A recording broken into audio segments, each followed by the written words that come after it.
Tell you what, let me shift this way just a little bit, and that way the sun's not directly. Here, you step back over that way another foot. There you go.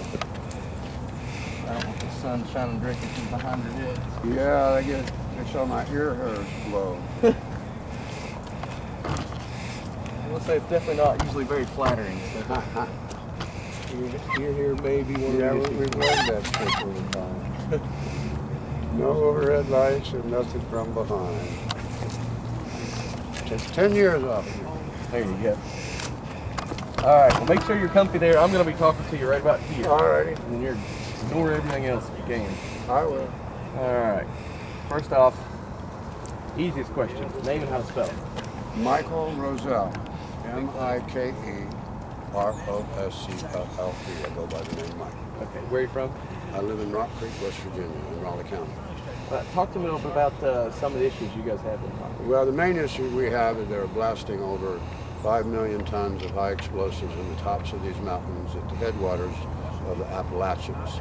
And then they dump the mining spoils over in the creek, and then they scrape the coal off, and then they process it there and leave the sludge behind, and then the coal goes to New York or Pennsylvania or India. But this is what we get. This is what we get. This stuff rains down on us 6 days a week, and it's known to be toxic, it's known to cause cancer, it's known to cause birth defects, it's known to cause all sorts of diseases. We have 20 studies that we've done in the last 2 years that prove it. And we've been trying to get these people in this building to do something about it, and they won't enforce the laws that are on the books in West Virginia. They won't enforce the laws that are in effect for the whole country. They ignore them. Our judges ignore them, our legislators ignore them, and for the most part, the media ignores this. So we have to take these types of steps to try to educate the public on the dangers of mountaintop removal, not just to the people who live below, because yeah, we believe this and this is going to shorten our lives, but that water comes down here and it goes into the Mississippi and it goes all the way out to the Gulf, and it has mercury in it and it has heavy metals in it, and those sludge dams are above and they're not very safe, and a big weather event could take them out. This is a dangerous situation. This is why we call it the Appalachian Community Health Emergency. Well, what are some of the things that are contained in that dust that you know of? Well, polyaromatic hydrocarbons, pulverized silica, partially combusted shale and coal products, heavy metals, even radiation are all in this dust. And we have had this studied, and the USGS has told us that we can't eat the food out of our gardens when this dust falls in it. So this is not healthy for people. You were talking a little bit about some of the history of the area you live in, and kind of how it's essentially disregarded by these coal companies. Talk to me a little bit about that. Well, they want everyone to leave so they can mine all the coal. Coal undermines the entire region. So if they have it their way, all these mines that are getting bigger and bigger will eventually become one mine. Then they will dam up the Coal River and do hydropower. They want all those communities gone. We've seen documents and they say we need to depopulate this area. And that's what they're doing. They're tearing down schools. They're tearing down union halls.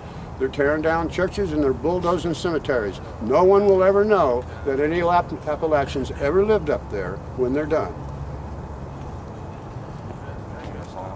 Let me think here. I guess what would you like to see? I mean, if they started tomorrow, you know, if the action started tomorrow, what would you like to see first thing?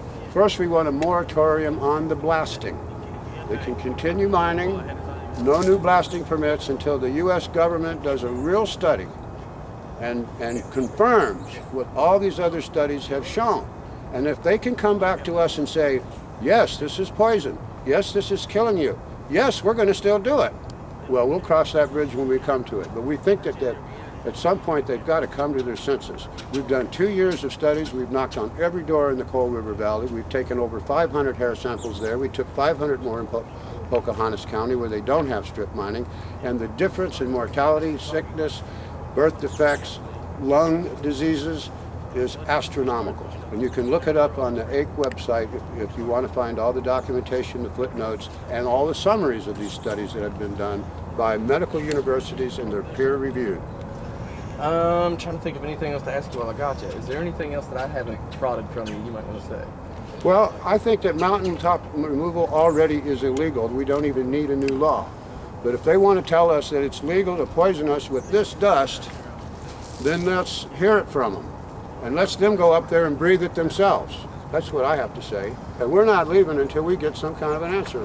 This is a vigil, and we're going to stay here until somebody talks to us and gives us some kind of reason to believe that something's going to be done about this, because we're tired of waiting. Now, I kind of know the answer to this, but what do you think the motivating or lack of motivating factors are in this situation? The money? It's money from the coal industry. It's money from the oil industry, and it has totally polluted the conversation over coal, because it's not about jobs. More people work at Walmart, we know that. More people work in our hospitals, and one of the reasons they work there is because we burn coal here. So we'll have a lot more jobs when we stop mining coal. And what about recreation in our part of the state? Nobody comes there because they won't build any parks, they don't have any facilities, and when anything good happens there, they buy it and tear it down. They don't want tourists down there, but it's one of the most beautiful parts of the state. That's why we're there.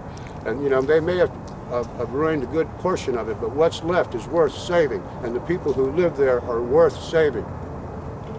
Done. All right. Appreciate it, Mike. Thank you.